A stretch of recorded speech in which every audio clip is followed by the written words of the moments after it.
हमारे साथ जुड़े हैं आज सुभाष व्यापारी जी, जो एक स्कूल प्रबंधन के साथ साथ राजनीति में लगभग 20 वर्ष से काम कर रहे हैं और आम आदमी पार्टी की नीति नियम और सिद्धांतों को लेकर काफ़ी प्रभावित भी रहे हैं। उन्हीं को लेकर, उन्हीं सिद्धांतों को लेकर समाज में जुड़े हैं। उसी के साथ साथ राजनीतिक परिदृश्य में अपने एक कदम आगे बढ़ाने की प्रयास इन्होंने शुरुआत भी कर दी है। और आपको बता दें कि आम आदमी पार्टी के तौर पर चुनाव लड़ने की इन्होंने घोषणा भी कर दी है और मीडिया में लगातार चर्चाओं में रहे हैं विभिन्न विधाओं को लेकर के। तो इनकी जो कार्य करने की जो शैली है, हमने देखा है कि समाज के विभिन्न वर्गों को लेकर के एक एक वर्गों से उन्होंने बड़े आत्मीयता के साथ बातचीत की। उनके साथ उनकी क्या मनोभाव है, किस तरीके से समर्थन कर सकते हैं, किस तरीके से एक अच्छे समाज की निर्माण किया जा सकता है, उसी के लिए युवा वर्ग, महिला, किसान और शिक्षक वर्ग, विभिन्न तबकों के साथ लगातार बातचीत होती रही है। उसी के साथ साथ स्थानीय जो हमारे कम्युनिटी है, समाज है, उनके विभिन्न सामाजिक कार्यों में लगातार सक्रिय रूप से अपनी भूमिका निभाते हुए आ रहे हैं। उनके सुख दुख में साथ हैं और क्या राजनीतिक परिदृश्य के तहत समस्याओं का समाधान होना चाहिए, उस पर व्यापक इनके एक दृष्टिकोण है। उसके साथ साथ आज जो एक शिक्षकों की आज यहाँ पर एक मंथन बैठक थी, उनसे बातचीत हुई है सुभाष व्यापारी जी की। तो हम ये जानना चाहेंगे सर, आज क्या क्या किन किन मुद्दों पर बातचीत हुई है और जो शिक्षक वर्ग है, जो समाज में एक नागरिक निर्माण करने की इनकी बेहद अहम भूमिका होती है, तो उनकी विचारधारा, उनकी जो समर्थन है, नैतिकता, वैचारिक समर्थन और मानसिक समर्थन किस तरीके से आज आपको मिला है और आप कितने उत्साहित है और कितनी प्रेरित है? सबसे पहले तो आपके सभी दर्शकों को मेरा नमस्कार। मैं विगत 28-29 साल से शिक्षा के क्षेत्र से जुड़ा हुआ हूँ और तब से लगातार बच्चों के लिए काम करते रहे हैं। और शिक्षा के क्षेत्र में, इस क्षेत्र में तमाम बच्चे हमारे यहाँ से पास आउट होकर आगे निकले हैं और अपने जीवन की ऊंचाइयों को छू रहे हैं। और तमाम बच्चे कई जगह जो है सिलेक्ट भी होके समाज में अपना योगदान दे रहे हैं। और उसके बाद 2020 से लगभग मैं सक्रिय राजनीति में काम करने की कोशिश कर रहा हूँ, समाज के साथ लगातार जुड़ा हुआ हूँ। और इस बार 2027 में विधानसभा चुनाव 65 विधानसभा गदरपुर से जाने की मेरी पूरी तैयारी है। और एक प्रकार से अनौपचारिक घोषणा भी मेरे पार्टी आम आदमी पार्टी की ओर से अनौपचारिक रूप से मुझे घोषित कर दिया गया है। और उसी संदर्भ में मुझे निर्देशित भी किया है कि आप चुनाव के संदर्भ में समाज में जाएं, लोगों से मिलें, लोगों से बातचीत करें और लोगों की समस्याओं को सुने। और उस नाते मैं लगातार काम कर रहा हूं। और इसके तहत मैं समाज के विभिन्न वर्गों से गांव-गांव में जा रहा हूं, नुक्कड़ सभा कर रहा हूं, छोटी छोटी मीटिंग्स कर रहा हूं और गांव के लोगों की साथ मैं संवाद कर रहा हूं। पार्टी की जो मूल जो आइडियोलॉजी है, जो बदलाव की आइडियोलॉजी होनी चाहिए राजनीति में, समाज में, जिसमें आम आदमी पार्टी की जो मूल विचारधारा है, शिक्षा, स्वास्थ्य, रोजगार और मूलभूत आवश्यकताएं, बिजली, पानी, और ये तमाम जो मूलभूत चीजें हैं समाज के लोगों को मिलना चाहिए सरकार की ओर से, शासन की ओर से। तो उस विचारधारा को लेके मैं समाज के बीच में जा रहा हूँ, जिसकी बड़ी कमी वर्तमान शासन प्रणाली में नहीं मिल पा रही है लोगों को। तो लोगों को बदलाव की ओर हम प्रेरित कर रहे हैं, लोगों से आह्वान कर रहे हैं और समाज का बहुत अच्छा रिस्पांस मुझे मिल रहा है, लोगों का जन समर्थन मिल रहा है, लोगों का विश्वास, भरोसा मुझे मिल पा रहा है। और इससे मैं काफी उत्साहित हूं। अभी हाल ही में आम आदमी पार्टी की जो प्रभारी हैं, लगभग सभी बड़े जो अधिकारी है, कार्यकारिणी है, सभी यहाँ पर पहुंचे थे। तो उनको आपके प्रति उनका एक बहुत बड़ा विश्वास, बहुत बड़ी उम्मीद है। तो उस उम्मीद पे आप कितने खरे उतरेंगे? मैं पूरी कोशिश करूंगा।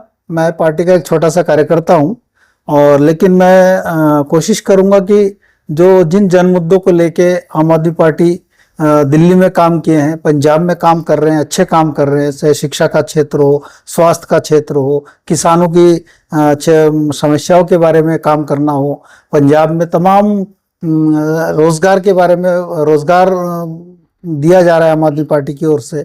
और पंजाब की जो मूलभूत जो परिवर्तन हो रहा है वहाँ पे, जो सालों साल जो सरकारें रही पहले, जिनके द्वारा नहीं किया गया, उन कामों को, जैसे पंजाब में बाहर नौकरी के लिए चले जाते थे क्योंकि पंजाब में अवसर नहीं था, तो अब वहाँ पे अवसर उपलब्ध कराया जा रहा है। अभी तो फिलहाल अभी जैसे ठेकेदारी प्रथा को खत्म करके वहाँ पे उनको परमानेंट करने का एक बिल भी विधानसभा में भगवंत मान की सरकार में लेके आए। तो ऐसे तमाम जन कल्याणकारी जो काम है पंजाब के लोगों के लिए हो रहा है, वही काम हम चाहते हैं कि उत्तराखंड में भी हो। उत्तराखंड वासियों को भी यही सब चीजें मिलनी चाहिए जो पंजाब में मिल रहा है, दिल्ली में मिल चुका है और आम आदमी पार्टी ने करके दिखाया।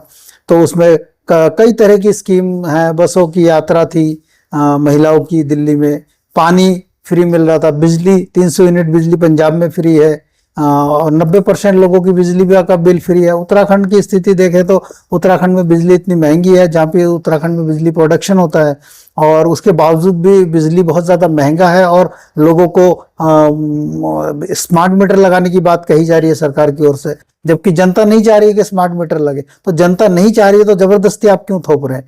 तो एक बड़ा सवाल है सरकार के ऊपर, उत्तराखंड की सरकार के ऊपर, कि अगर उत्तराखंड की जनता किसी चीज़ को एक्सेप्ट नहीं कर रही है तो आप उनको ऊपर क्यों थोप रहे हैं? तो हम इसका कड़ा विरोध भी करते हैं। आप बिजली सस्ता करिए, आप न्यूनतम दर में बिजली दीजिए, या बिजली पंजाब की सरकार अगर 300 यूनिट बिजली दे सकती है तो आप क्यों नहीं दे सकते? क्योंकि आप तो बिजली का प्रोडक्शन होता है उत्तराखंड में, तो उत्तराखंड सरकार को बिजली फ्री करना चाहिए। उत्तराखंड के लोग भी टैक्स देते हैं जैसे पंजाब के लोग टैक्स देते हैं। तो हम इन बातों को लेके हमारे उत्तराखंड के हम मेरे अपने विधानसभा में सभी गाँव में मैं जा रहा हूँ और गाँव में लोगों से इन बातों को लेके चर्चा कर रहा हूँ और लोगों को मैं बदलाव की अपील कर रहा हूँ कि आपने बारी बारी से कांग्रेस बीजेपी को यहाँ शासन करने का मौका दिया, लेकिन परिस्थितियां नहीं बदली। सरकारें जरूर बदली हैं हर 5 साल में, लेकिन परिस्थितियां नहीं बदली। अभी तो ट्रिपल इंजन की सरकार बनी हुई है, तब भी कोई डेवलपमेंट नहीं है, लोगों की सड़कें नहीं बनी है, ग्रामीण सड़कें बहुत बुरा हाल है और शिक्षा का स्तर बहुत खराब है उत्तराखंड में। तो उसके बाद हेल्थ सेक्टर बिल्कुल चरमराया हुआ है, स्वास्थ्य मंत्री तक नहीं है उत्तराखंड में। बड़ी मतलब आश्चर्य की बात है कि उत्तराखंड में स्वास्थ्य मंत्री नहीं है। और दूसरी बात है कि मेरे विधानसभा में, गदरपुर विधानसभा में 3 प्राथमिक स्वास्थ्य केंद्र है, 1 सामुदायिक स्वास्थ्य केंद्र है और 1-2 छोटे और हैं। और उनको तो हम तो बचपन से देखे आ रहे हैं कि उनकी हालत शुरू में जिन सरकारों ने बनाई थी और वो तब से लेके सरकारें तो बदल रही है, लेकिन स्वास्थ्य नीति में कोई बदलाव नहीं है, शिक्षा की नीति में कोई बदलाव नहीं है। सरकार जरूर बदल रही है, बदल रहा है तो क्या, जो नेता मंत्री हैं और उनकी जिंदगी बदल रही है, उनकी उन्नति हो रही है। आम जो जनमानस है उनको मूलभूत आवश्यकताओं की पूर्ति नहीं हो पा रही है। तो जिसको लेके हम जनता के बीच में जा रहे हैं और मुझे बहुत अच्छा लोगों का एक बदलाव की सोच मैं महसूस कर रहा हूं और लोग चाह रहे हैं कि इस बार बदलाव हो।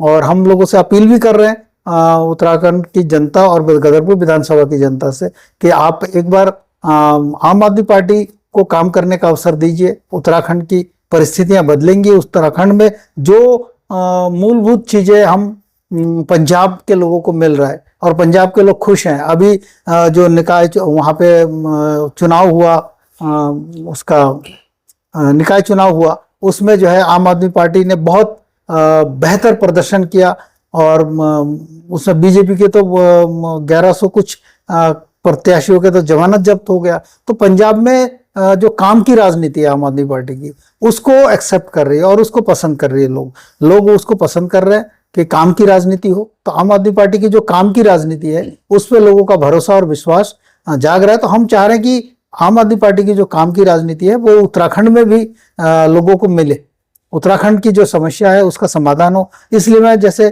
किसान वर्गों से भी बात कर रहा हूँ, अन्य समाज के जो जितने भी वर्ग हैं, छोटे व्यापारी हैं, टुक टुक यूनियन के साथी लोग हैं, शिक्षक वर्ग हैं। मैं शिक्षक, आज मेरे यहाँ शिक्षक वर्गों की साथ चर्चा था इसी विषय में, तो काफी सार्थक चर्चा रहा। और उसमें क्योंकि शिक्षक, मैं समझता हूँ कि मैं अच्छे से जानता हूँ और मैं ये महसूस कर सकता हूँ कि शिक्षा का हमारे जीवन में उन्नति का सबसे जो मूल आधार है वो एजुकेशन है। एजुकेशन होगा तो समाज आगे बढ़ेगा, तरक्की करेगा, हमारी जनरेशन एजुकेटेड होंगी तो उनका विवेक आगे बढ़ेगा और वो अपने जीवन में आगे बढ़ेंगे। तो बिना शिक्षा का समाज आगे नहीं बढ़ सकता है।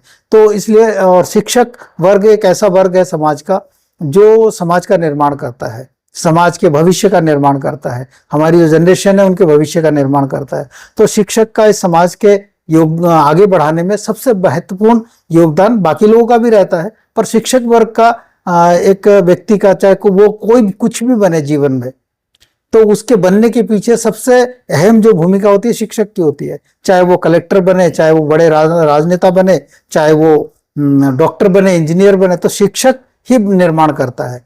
तो आज समाज में अभी शिक्षक वर्ग के साथ मेरा आज यहाँ जो लोकल जो हमारे शिक्षक समाज से जुड़े हुए जो लोग हैं, उन शिक्षक साथियों के साथ बहुत अच्छी चर्चा हुई और सार्थक चर्चा हुई। विभिन्न मुद्दों पे चर्चा हुआ, एजुकेशन पे चर्चा हुआ, स्वास्थ्य के विषय पे चर्चा हुआ और तमाम सामाजिक मुद्दों पे हमने चर्चा किया और काफी सार्थक चर्चा रहा और सबका साथ समर्थन मिलेगा ये आश्वासन भी मुझे मिला है। और आज का मीटिंग इसी संदर्भ में था। तो बहुत बहुत धन्यवाद।